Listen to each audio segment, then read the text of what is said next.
Hi, I'm Greg, supervisor of crude clay production at Amoco. We are proud to supply clay for your studio or classroom.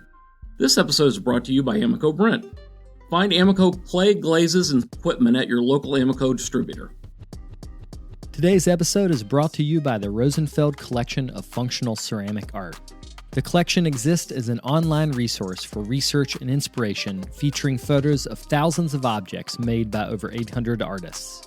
The images are high quality and can be used with no permission required, making them a great resource for students and teachers. To find out more, visit rosenfeldcollection.com.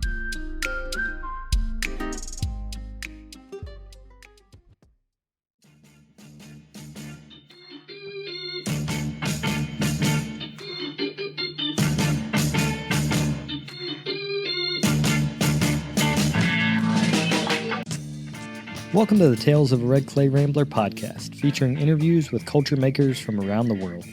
This is Ben Carter. I'm going to be your host. If you'd like more information on the show, please visit our website, talesofaredclayrambler.com.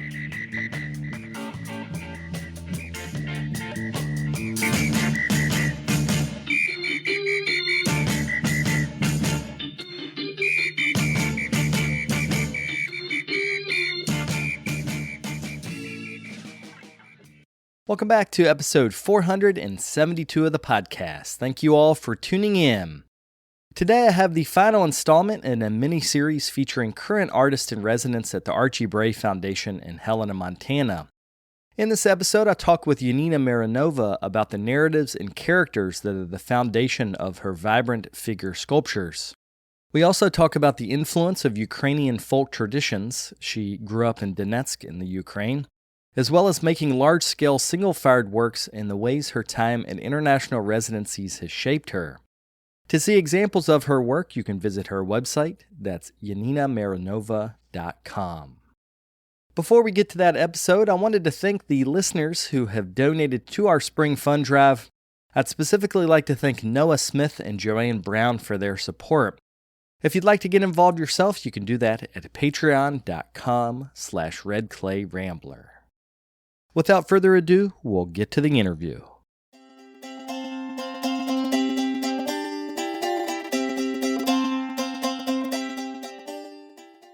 Well, one of the things I wanted to actually start with is an image you showed in the talk, which is these amazing little cheese sculptures, or they're like bread and cheese, I guess, that are made in Ukraine that you grew up with. They're like almost like a folk type of food. Can you describe what they are? They are like a cheese sculptures, which usually grandmothers doing, and it's mostly for like celebration time. And yeah, people really would eat it, but sometimes they would wait a month or something like this. Yeah, it's traditional cheese sculptures. Do you cook it after it's in its sculptural form, or is literally just cheese that's cut up and stuck together? They don't cook, but I don't know exactly. So in my family, nobody did it, so I cannot say exactly process, or I have to a little bit research more about it. But yeah, I just saw it and eat it. Because you show in your slide talk, you showed that, and then you also showed Ukrainian embroidery, which was also something that's very popular as a folk style. So can you talk about folk art in general in Ukraine? Like what did people make there traditionally? Many people will wear embroidery T-shirts or like dresses, and this is really popular. And of course, you can also buy like from 100 years ago such a T-shirt, which is great, but also contemporary artists doing it. And I really love it. It's so beautiful. And we have special day embroidery, day of embroidery T-shirt, and then everybody will wear. It's so beautiful. Yeah. And so there are many traditions around different celebration like Christmas or Easter. And there is traditional ceramics, many craft things. And of course, I think Ukrainian song is something so strong also, and hopefully popular around the world too. especially now when many people talk about Ukraine. And yeah, so I also grew up in tradition of singing, and when I'm around the table, when I'm abroad, I really feel like, okay, now we eat and we should singing. It's time to singing. But there is no such tradition, even in Poland, for example. It's not really. But yeah, in Ukraine, we're doing this. That's something I'm really missing. Did that come from your family, or do you think that's a broader Ukrainian practice of that the dinner time is the time to think? It's I think it's around Ukraine. It's not only in my family, but yeah, lots of families would have it. And do you sit silently, or do you talk to each other after you have thought whatever you're doing? No, it's like a conversation and thinking all together, and of course some drinking too. So it's really like an intellectual dinner party. Yes. But when I'm abroad in some residencies or symposiums, I very often, because people don't know this tradition, and I'm like, okay, do you want to listen Ukrainian song? Yeah, I can do it. What would be a famous Ukrainian music style that people would know of? I myself, I listen a lot of folk music, but in like contemporary folk. So, for example, band, which I think also famous in United States, they do concert Daha Bracha. I think they're very interesting band. But of course, there are different styles. It's just the one I'm mostly listening to. Well, I wanted to go back to the embroidery because when you showed that on the screen, one of the things about embroidery is the colors are separated. Like if you have orange beside red, they don't really blend together that much because of the way that embroidery works. And I think about that with your work, like the paintings that you do of figures on your figures, everything is outlined in black or like very definitive color boundaries. Can you talk about learning to draw in that way? Because it's almost like a comic style of drawing. I think it started with my paintings. So, firstly, I actually was using my part of hand. So, I would put colors and then I kind of take it to my hand and like squeeze it on the surface. And then I would do outlines. And so, I was for some time doing those drawings, paintings, and suddenly I'm like, oh, I want to try it 3D. So it came to my sculptures. But I think I see a lot of connection to folk art, yeah, because of bright colors, and they are really, like as you say, they're separate, and you will think they will not fit together because some work you have like all palette of colors, but somehow they really fit together. They connect and like make this kind of happy feeling too, because they're so bright and like you can see them from the far too. I haven't thought about that, but you're right. When you have the black line in between, you can do things with color theory that you can't do otherwise. Like you can put red and green beside each other, or things that would clash. The black line like gives you some visual rest in between. But it also defines the form as a whole because a lot of the sculptures themselves are pretty round. They almost feel almost like a stone sculpture, or the bodies are full, like it's not you don't see bones in the bodies. You see mostly just the round form. So then that black drawing like really pops on that surface. Yeah, I like to. So my shapes, I feel like clay like these shapes which are more round, and they sculpture. They feel like somebody. It's like balloon, and somebody put lots of air inside, and it's just so soft. And then I will underline the parts like bones, but I underline with a drawing. So yeah, that's where you can understand, okay, this is maybe me here. Yeah, and this is my first thing after sculptures. The shape is ready. So I firstly put underlines, like or contours, and then I will start put my histories and drawings after underlines are ready. Can you talk about going from sort of design, functional pottery, and painting, and then into sculpture? Because when I was doing research about you, I didn't realize you had a whole nother, like almost design life. Like on your people, if they go to your website, they can see all these designed objects you've made. So can you talk about how you got from that into the sculpture? When I was student in Ukraine, we already was doing also some, like every student has to learn some ceramic design. But when I came to study to Poland, there was a separate program. So you do two diplomas. One is artistic ceramic and one ceramic design, which became for me so interesting that, you know, every student try both and then they can decide. And actually many students who finish the school will decide for the design, which maybe can be more easy, like make living with design line. And so from the beginning I really like it, and there was connection for my functional ceramics, connection to my sculptural works, but I like to make models from the plaster, because I think people say some people like plaster or hate plaster. I'm from the ones who love plaster. So I liked modeling, and generally idea something functional that person will touch it and use it. It's so special for me.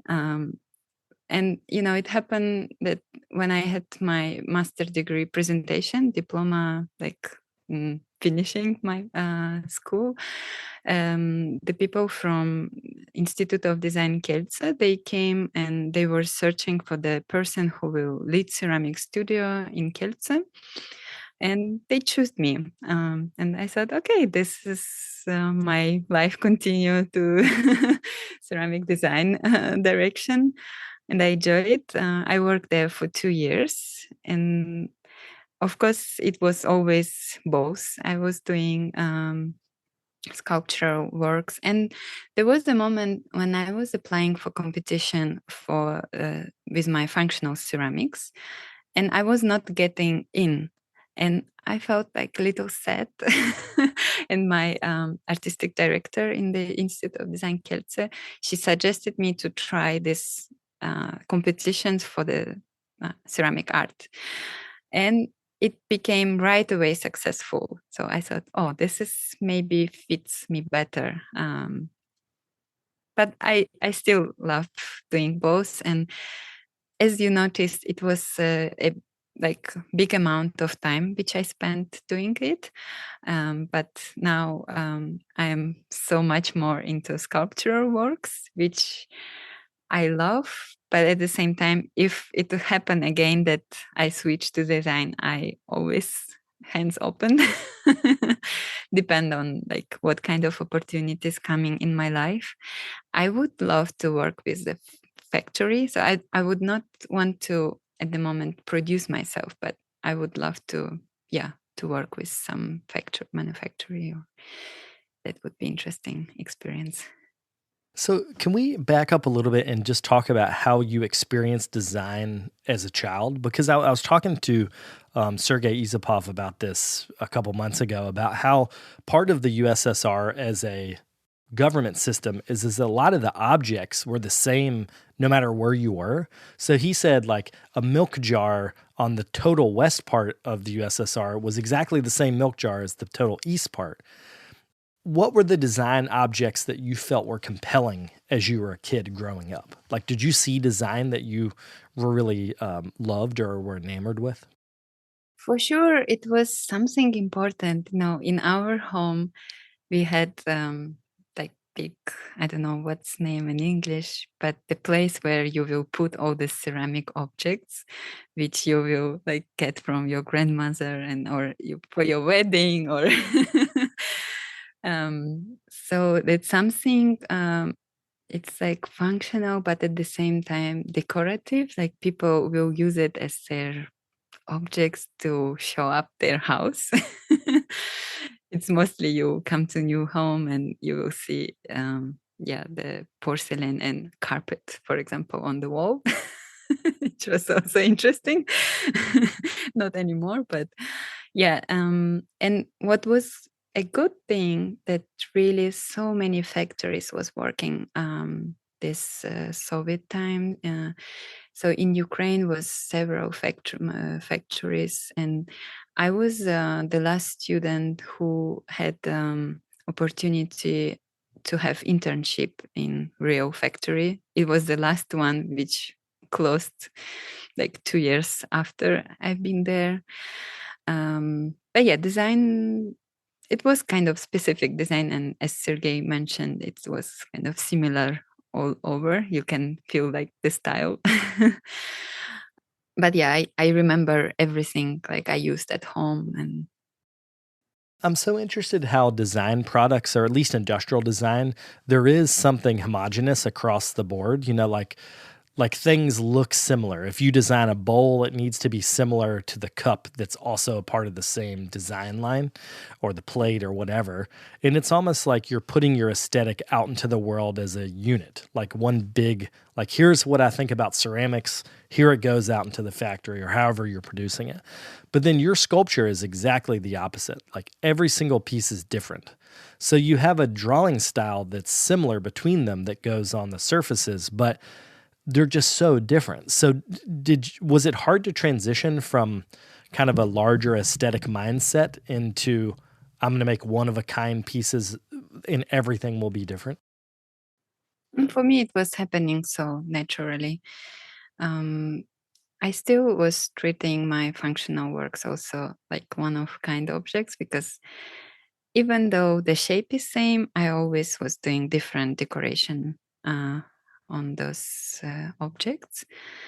I also want to mention about a very special time, like in Poland, 50s and 60s. It was such a strong time for design, and so the unique design, I would say.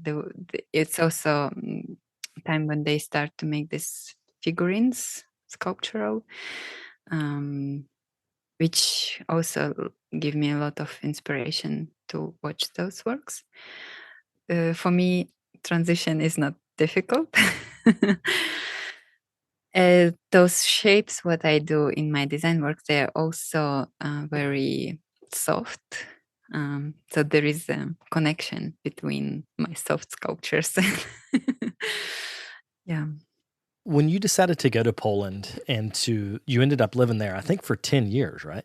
Yeah. Mhm. Yeah. And you went to multiple degrees, multiple schools. Like, how did you find moving within Europe, moving to a new country? Like, how easy was that as a student to get started once you were there?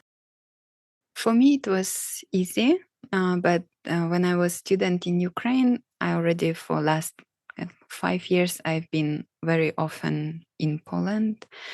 Then this happened very naturally too, like moving completely, but I already had friends, I knew language. I actually have never had like any lesson to learn Polish language, just learn it by being there. And also writing, just like analyzing, okay, you should write like this, but this is completely different. It's Cyrillic and Latin letters, and there are own rules, but yeah, it's still close enough to learn it by itself. Um, and so when I was student, first year student in Lviv National Academy of Art, then I had my first opportunity kind of going abroad. I crossed the border and my smile was like never finishing. Like, oh, wow, that's so exciting. There's everything so new for me, and I really enjoyed. That was my first trip to Krakow. I think many people would know this city from Poland, and so that's in this time I thought, that would be so nice to live in Poland, and So when I finished master degree in Ukraine, I applied for master degree in Poland, and it was already shorter, like 1 year and a half. The program, but yeah, later I got the opportunity to work in Institute of Design Kielce, and I stayed in Poland without any like doing special things. It just happened. And I felt very welcome. Yeah, so like so many opportunities came to me, so many people support me, and I decided it's a good place for me to be. But yeah, also later I started to travel a lot around Europe, uh, also to Asia, to Africa, different countries. Yeah, this is a good time to talk about your residency experiences. You've done a lot of residencies in really different locations like Taiwan, Turkey. Now you're in the US at the Archie Bray. Do you feel like you get this? We say like you get the itch, like you need to travel. Like, do you get that feeling like every year, and then you're like, okay, I've got to move somewhere else? I think I have this feeling all the time. I'm kind of afraid. I don't know if it ever finished this feeling or not. But this is my longest time, like 2 year residency. I never done because I was moving mostly every 3 months, every 4 months to a new location. And now my sister asked me, "Are you sure you can stay at one place 2 years?" Like at Archibray for sure. I really wanted to come here. But I remember it was since my childhood when I was like 10 years old, 11. My mother will send me to summer camp. And I remember I loved it because people would singing, dancing, like do all fun stuff. And some children didn't like it, and they will call to parents and cry and please take me home. But my mother, when she picked me up when I coming back, I was crying and I said, "I want to come back. I don't want to go home." And then when I was 14, this opportunity to go to this children's summer camp finished, and um, I was so sad, and I said, "What's now?" It's like something very important for me finished. But my teacher in art college, I already started to make ceramics when I was 14. I applied for art college for kind of ceramic department. So he took us to ceramic symposium when I was 14. And I met all important Ukrainian ceramists there. And I thought this is much better because here people come with my interest. So I already loved ceramics from the beginning.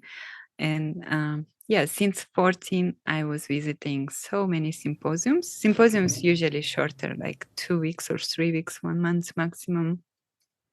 I think every year I was visiting 3, 4. So I cannot even count. And so now when I'm at Archie Bray, I still keep receiving invitation to go like to Georgia, not Georgia in United States. Yeah, the country. To China, to Turkey. But I'm like, oh no, I'm here in residency at Archie Bray. I cannot now travel these shorter trips because I'm concentrated at my work here. But yeah, I enjoy meeting new people, especially I think in China they would invite like 85 artists. You have 2 weeks and of make very fast contacts with every person, and of course then people splitting, like somebody making smaller groups because you cannot keep up with everyone. But yeah, so it's like very intense time you work, and you have fun time in the evenings, singing Ukrainian songs. Yeah, but then I discovered residencies. My first residency was at Inge Ceramic Museum in Taiwan, and it was 3 months, and it's already like longer time to spend it on the project. And I understood that residencies at the moment fits better to what I to my goals, because like I would like to like come make a project and maybe make solo exhibition at the end, or like have more concentrated work. So I start, okay, let's see. And then United States, it's, I think, the country who has the most residencies. So exciting to see all those opportunities here. Well, I'm glad you brought up the Taiwanese residency because you made this piece. It was actually a collection of 7 figures that were based off of children that you met or that you got to know while you were there. But I think that describes your working style in a way, because you start with the idea in your head and then kind of flesh that out into this collection. So can you talk about once you met the kid, or how did you decide to depict specific children in that sculpture or group of sculptures? When I came to Taiwan, this was my actually the first time decision about to make influence from the place I'm visiting, because later it became kind of normal. Like when I go new place, I would take inspiration, and so it started from Taiwan. And when I came there, like I really loved that everything's so cute, so colorful. Design is so nice, and I felt so good because people were so warm and welcome. And yeah, there was right away idea about, but what is a pure thing, like it's children? I want to make a sculpture about children.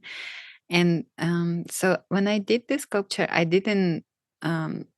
I was making pictures of children, photos, and I didn't make exactly like child I met, but it's like a just influences and inspirations. And then I designed like I did seven sculptures of children, which would have like rainy shoes for the Taiwan weather. They will have pineapple, which is giving as a gift for New Year time. I spent the New Year there, and many those special elements, which I found very exciting for me, being like first time in Taiwan.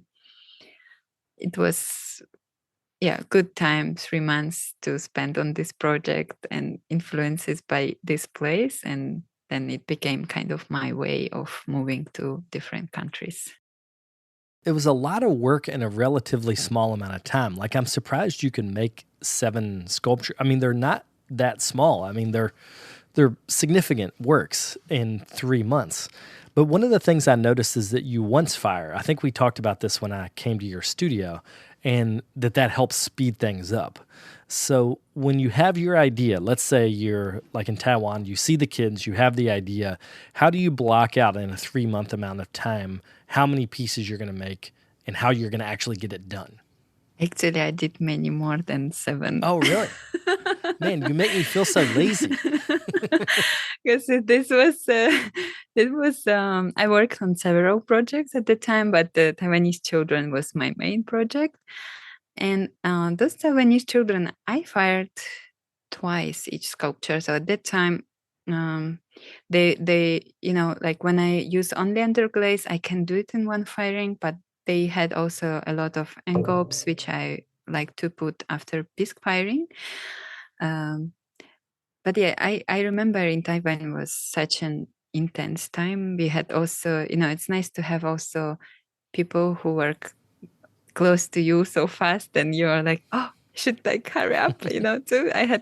I was working with 2 very nice artists from Thailand and from Turkey. And we visited also so many places during our residency, because everybody was inviting us, you should do this, you should do this. We went for also university, I forgot the name, Tainan University, which is like very important in Taiwan. And we met professor and student there, and yeah. So it's just like working.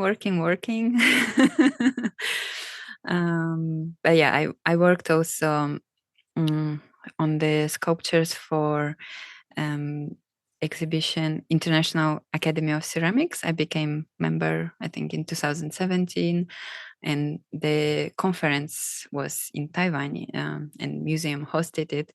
And I was probably the only one who applied for the competition and didn't have to ship my works because I already had there. Yeah, but I experimented in Taiwan with also Japanese porcelain. So I did several sculptures, and I gave a workshop for local people in Taiwan. So there was so much more.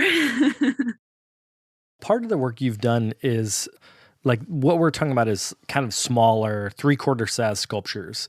But then you've also done some really large, a really big fire sculpture that I think was Denmark. Was that in Yep. Denmark? Yeah. Mhm. That process is totally different because you have to fire the piece in place. So, can you talk about designing that from sketches or however you designed that, knowing that the firing was going to be a part of this whole, it's a public firing, like people come to watch it be fired. So, can you talk a little bit about that? Yeah, when I got this invitation to make fire sculpture, I was very excited because I knew some nice artists did this before, and now my turn. Like I was like, let's think what I want to show, and then of course my idea was right away because I've been there like 5 times in residency and International Ceramic Research Center Guliago, and I know how important the community there, like ceramic community, and the friendship between people, because you are like really close. You live in you've been there, Yeah. you live in one house, you share all dinners together, kitchen, and like your studios also, they are not like separate, you're like kind of all together in 2 rooms. So I wanted to make a sculpture about like ceramic friendship, and like in studio we usually cannot do things by ourselves. Most of the time we have to ask for the help, and so that was the first idea, and then I start make sketches, and then I was like, I want to do something like I never did before, something much more complicated as a shape too. And then so I did this sketch in clay, the sculpture, which had like 5 figures around on like kind of podium. And then when I talk with Andres Alik, who designed this petal kiln for the Guliago and also many other places, he was doing it, and he has big experience. And so I asked him, "What do you think about this?" And he said, "Oh, this is very difficult," but he suggested me, like, for example, inside of the sculpture there was like support, like, and it was not connected to the sculpture, but in case if something start moving during the firing, it will kind of sit on top of this support. um, and of course you need to make holes. I also was thinking about it, that it's kind of not so typical for me make holes in my sculptures, but it's important because it's fire sculpture. It has to give this beautiful effect when you open kiln. um, so there was many things involved, but then I did like 2 projects to select from, and I was suggested to make more like simple one, but I went for the difficult one. And I'm so happy. Like, every time when I push myself like for next step, it's nice. And this sculpture I did for 1.5 months, and it was sometimes 20 hours a day. It was like such intense time, and we had exactly day and hour when the kiln will be open. So I had to be ready for the deadline. There was no way to move it somewhere. So I was really concentrated working. At the same time, I was offered to get help from assistants, but I thought I want to do it myself, because if I do some mistake, I would blame on me. Like, that was my mistake. Because I work with slabs, and sometimes I think like this bubbles inside or something. Like I wanted to control everything. It was very important project for me, and Well, I really appreciate how the figure at Gulyago has developed, because the fire sculptures are something that Nina Hull did a lot of in her career, and she was such an instrumental part of that center and its growth. But then there's also like when you and I both did the Project Network residency. We didn't even know this, but we were both there in 2013. yeah. We were just there at separate times, so we didn't actually meet back then. But that was the first time I'd ever seen a lot of Akio Takamori's work, because Oh there's a yeah. lot of it in the house. And I Yes. just spent so much time just looking at these amazing figures that he had, constructed. And it makes me think about a little bit of the tradition of figurative work that's at that center. And also just like that pedal kiln, the videos I see, can you just describe for people that might not know, like how the pedal kiln comes together and then comes apart? Yeah, so there is like a metal construction on the bottom, and then there are 7 separate kind of doors of the kiln, and so we close it for the firing. But when the highest temperature, we every person like can grab one part and like going out further from the kiln, and it's opening like a beautiful flower, and it's high temperature, so it's red, and the sculpture is beautiful, is and so the fire going like through holes, and yeah, it's very effective. How did it fire in terms of the piece? Did the piece make it through without falling apart? Because you mentioned it's a really complex form. There was a little bit of cracks, but they were not big. They were like, yeah, it was very fixable. It's very normal to have some cracks after such firing. But yeah, my sculpture was very lucky, I think, and important. It was all fired well. With a big project like that, like I've noticed when I finish a show, like an exhibition or so, I've never even done anything as elaborate as something like that. After everything is done, I feel relieved that it's over. And then I feel a little bit sad because I'm not working towards the goal anymore. Do you have like, what do you feel like after you've finished, say, a fire sculpture and the firing is done and everything is over? How do you feel after that? I actually feel like exciting about next, because I learned something making this sculpture, and then I want to take this experience for the next one, and I feel like, of course, for a few days you feel just tired and just relax, and it's very physical work too. I was not part of the firing team, because after I finished the sculpture, I was like, okay, there's a good thing of Gulyago, you can go swimming. There is a sea. So I did some swimming and relaxing time, and then it's like, okay, now next step, like what's going to be next, and taking the experience to learn again new things. In your talk the other day at the Bray, you said that when you work, you're happy. That like this sense of like just forward motion. And it's what you're saying right now. It's like there's always another project, another sculpture, another thing to be made. Is that work ethic? Do you think that like did your family teach you that, or do you think that's just you? I'm coming from family, kind of workaholic family. Okay. So it's like most of, like, I saw my mother working very hard.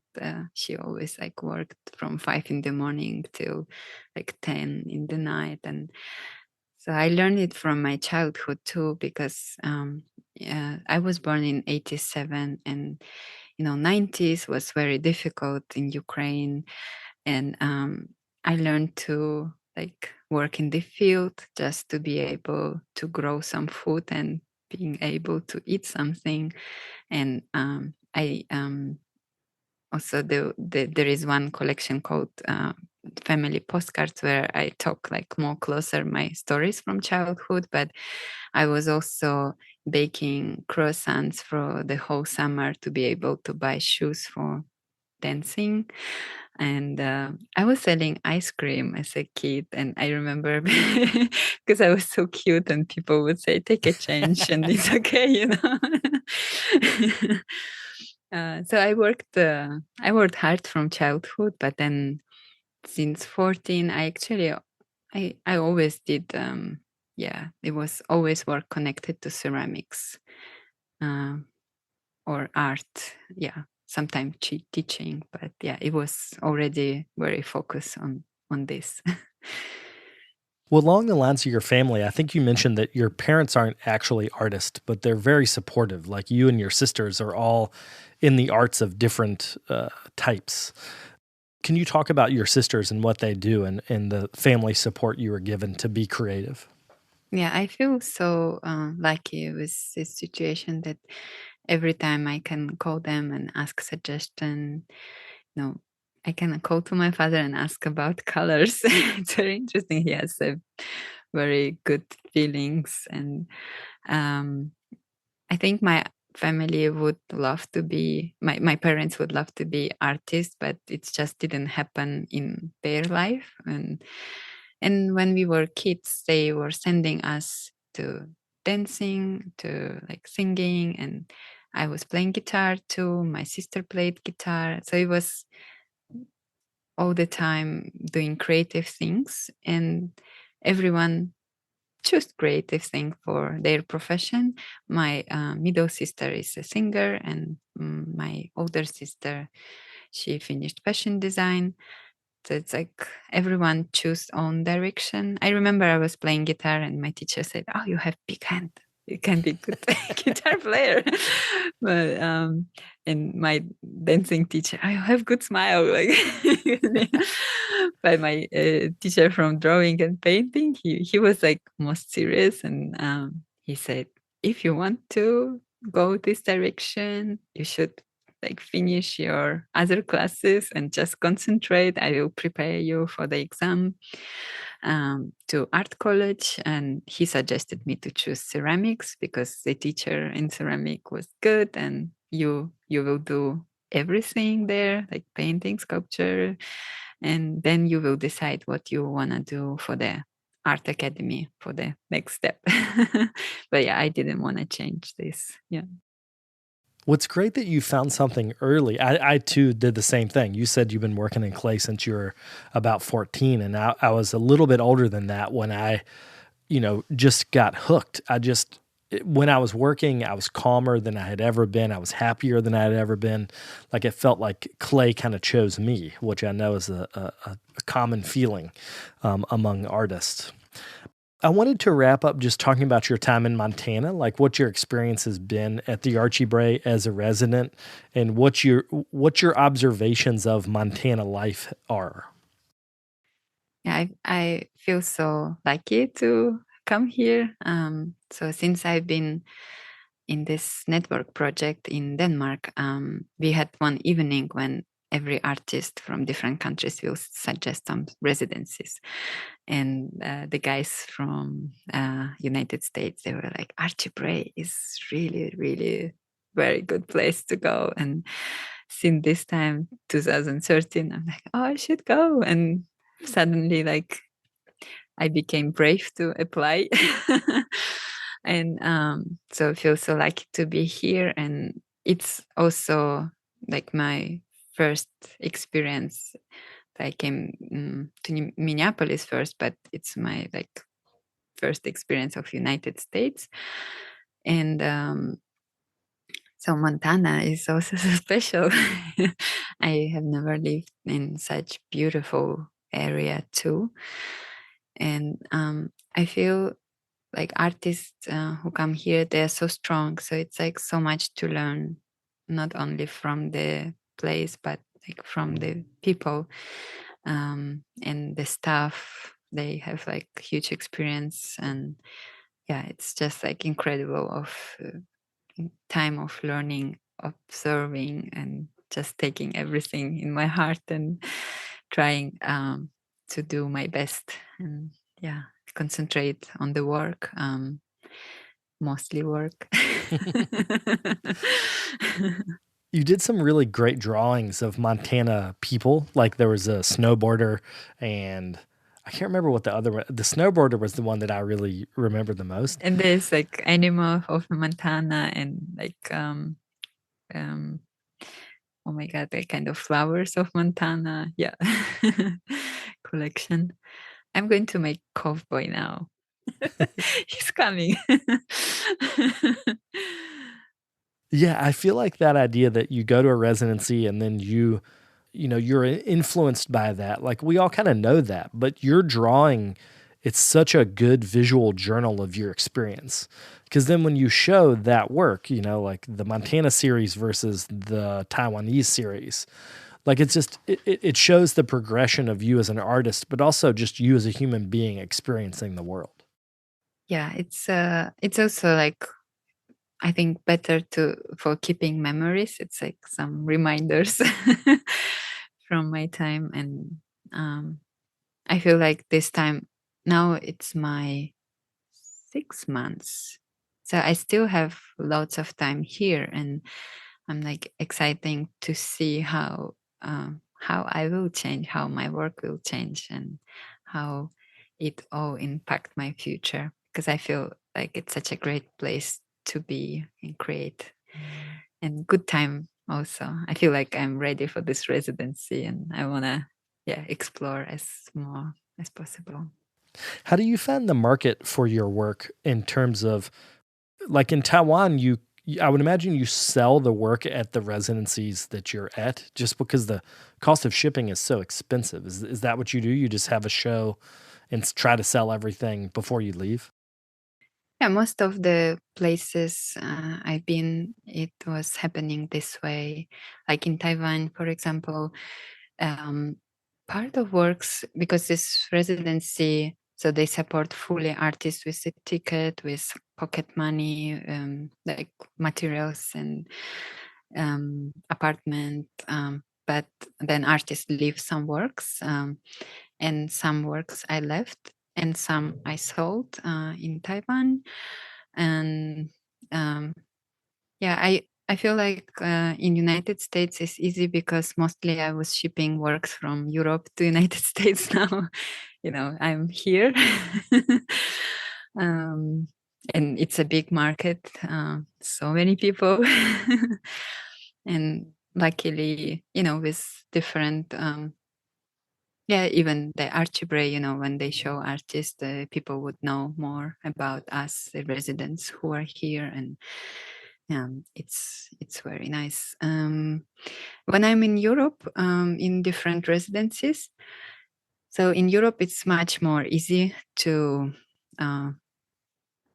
move my works because Europe is just like states, kind of. You go from Montana to I don't know, Washington. So you can move, like there's like 12 hours between, or 20, which for you is nothing. You can just sit and drive, but I don't have driving lessons, so that's a problem. But Oh, yes. I always finding the ways to. Yeah, in Europe there is some different system for the shipping. You can find a company who are going from this country to this country, and you can join, or even full car. Like I will order full car and move all my works. Then I like to kind of pack it at home and ship it whenever I need to ship it.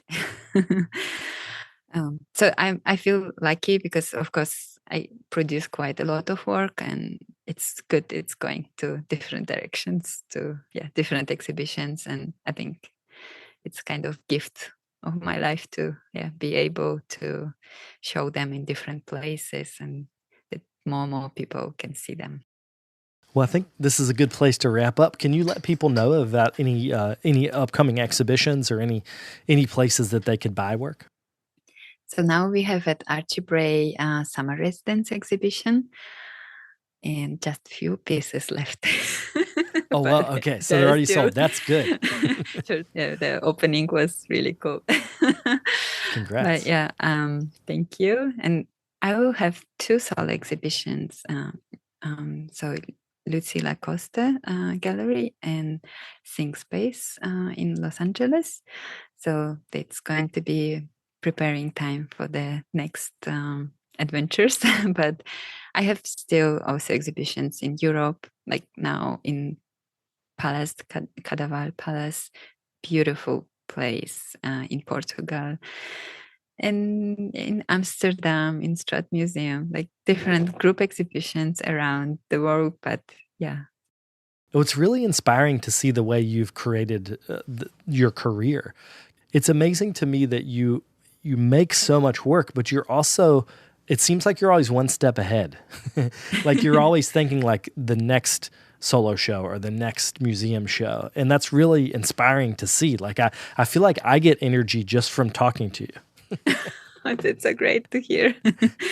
Thank you so much. Most of things just coming by itself, even like I'm not like kind of search it, but of course I really wanted to do a solo exhibition in the United States. That was like, I'm here and it will be like great to show my works in bigger scale, like but yeah, but it's like, I don't know in English, but like snowball, which is coming bigger, so you get out of control. It's just coming and exciting things going. It's great to see that momentum. Can you leave your website and social media so people could get in touch if they want to? Yeah, that's Janina Myronova. I think you would say Janina Myronova. And most updated always Instagram. Well, thanks so much. This was a real pleasure. Thank you so much. Thank you.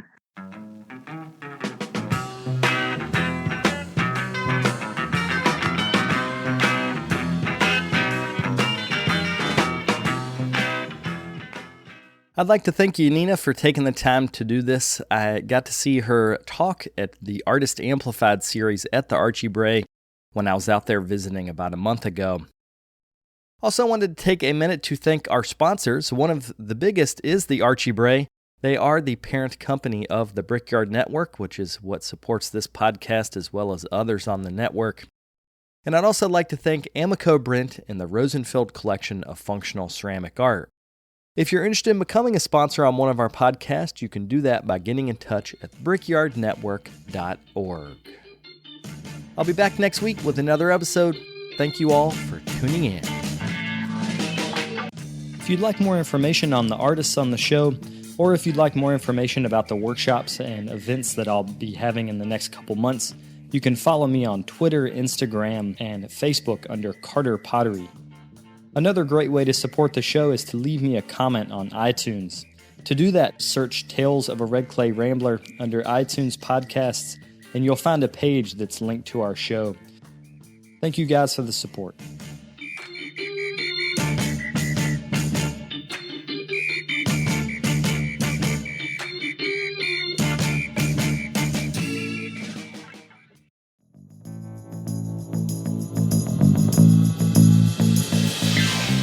This podcast is a production of the Brickyard Network, an extension of the Archie Bray Foundation for the Ceramic Arts.